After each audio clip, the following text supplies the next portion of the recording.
وہ جو لوگ شکایت کرتے ہیں بھولنے کی، اور وہ لوگ، وہ بچے، وہ طلبہ اور وہ پڑھنے والے افراد، مرد اور عورتیں جو کہتے ہیں کہ ہم یاد کرتے ہیں اور بھول جاتے ہیں، ان کو یاد رکھنی چاہیے یہ بات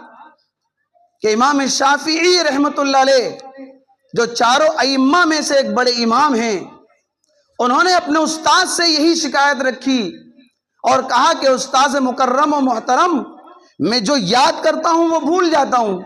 اور وہ میرے حافظے میں چیز سیو نہیں ہو پاتی، جلدی نکل جاتی ہے۔ شکوت الی وکیع سوء حفظی، میں نے اپنے سوء حفظ کی شکایت اپنے استاد مکرم امام وکیع رحمت اللہ علیہ سے کی، فاوصانی الی ترک المعاصی، انہوں نے کہا مجھ سے کہ تو گناہوں کو چھوڑ دے، اللہ تبارک و تعالیٰ کی نافرمانیوں کو چھوڑ دے۔ فاوصانی الی ترک المعاصی، کیوں؟ پھر اس کی وجہ بتائی، فإن العلم نور من الہ، اس لیے کہ علم یہ اللہ تبارک و تعالیٰ کے نور میں سے، روشنی میں سے ایک روشنی ہے، ونور اللہ لا یعطی لعاصی، اور اللہ تبارک و تعالیٰ کا نور اور روشنی گناہگار کو، نافرمان کو نہیں دی جاتی ہے، چھین لی جاتی ہے۔ یا تو اندھیرا ہی ہوتا ہے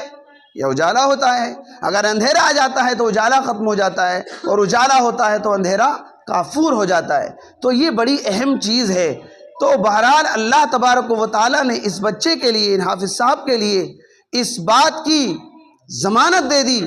اور یہ چیز ان کے قسمت میں لکھ دی کہ آج انہوں نے قرآن مقدس کی کو پایۂ تکمیل تک پہنچا دیا، قرآن مقدس کی تکمیل کر لی۔ اور ورنہ بہت سے لوگ ایسے ہیں، جیسا کہ میں نے ابھی عرض کیا، کہ وہ قریب آ گئے تھے حفظ قرآن کے، حفظ قرآن پاک کے، اور پھر وہ محروم ہو گئے۔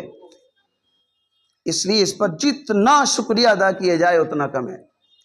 اور یہ چیز صرف حافظ صاحب کے لیے نہیں، بلکہ حافظ صاحب کے والدین، ان کے اساتذہ، اعزاء، اقربا، دوست، احباب، رشتہ دار، سبھی کے لیے بہت بڑی سعادت کی بات ہے، بہت بڑی سعادت کی بات ہے۔ دعا فرمائیے کہ اللہ تبارک و تعالیٰ انہیں اس پر استقامت دے، قائم رکھے، اور ان کے حافظے میں قوت اور طاقت عطا فرمائے، اور جب تک زندگی رہے قرآن مقدس کو نفلوں میں، تہجد میں، تراویح میں پوری زندگی سنانے کی، پڑھنے کی توفیق سے نوازے، اور ان کو اور ہم سب کو اس کی توفیق عطا فرمائے اللہ تبارک و تعالیٰ۔